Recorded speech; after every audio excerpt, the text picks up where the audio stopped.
हाथी और बकरी की कहानी। एक जंगल में एक हाथी और एक बकरी रहते थे। दोनों बहुत पक्के दोस्त थे। दोनों साथ में मिलकर हर दिन खाने की तलाश करते और साथ में ही खाते थे। एक दिन दोनों खाने की तलाश में अपने जंगल से बहुत दूर निकल गए। वहां उन्हें एक तालाब दिखाई दिया।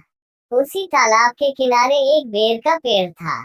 बेर का पेड़ देखकर हाथी और बकरी बहुत खुश हुए। वो दोनों बेर के पेड़ के पास गए। फिर हाथी ने अपनी सूंड से बेर के पेड़ को जोर से हिलाया और जमीन पर ढेर सारे पके हुए बेर गिरने लगे। बकरी जल्दी जल्दी गिरे हुए बेरों को इकट्ठा करने लगी। संयोगवश उसी बेर के पेड़ पर एक चिड़िया का घोंसला भी था, जिसमें चिड़िया का एक बच्चा सो रहा था और चिड़िया दाने की खोज में कहीं गई हुई थी। बेर का पेड़ जोर से हिलाने के कारण चिड़िया का बच्चा घोंसले से बाहर तालाब में गिर पड़ा और डूबने लगा। चिड़िया के बच्चे को डूबता हुआ देखकर उसे बचाने के लिए बकरी तालाब में कूद गई, लेकिन बकरी को तैरना नहीं आता था।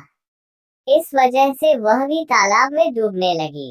बकरी को डूबता हुआ देखकर हाथी भी तालाब में कूद गया और उसने चिड़िया के बच्चे और बकरी दोनों को डूबने से बचा लिया।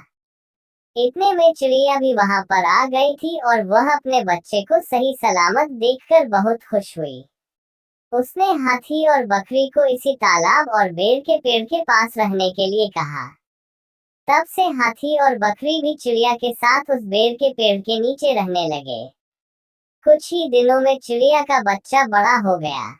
चिड़िया अपने बच्चे के साथ जंगल में घूम कर आती थी और हाथी और बकरी को जंगल में किस पेड़ पर फल लगे हैं, इसकी जानकारी देती थी। इस तरह हाथी, बकरी और चिड़िया मजे में रहते और खाते पीते थे।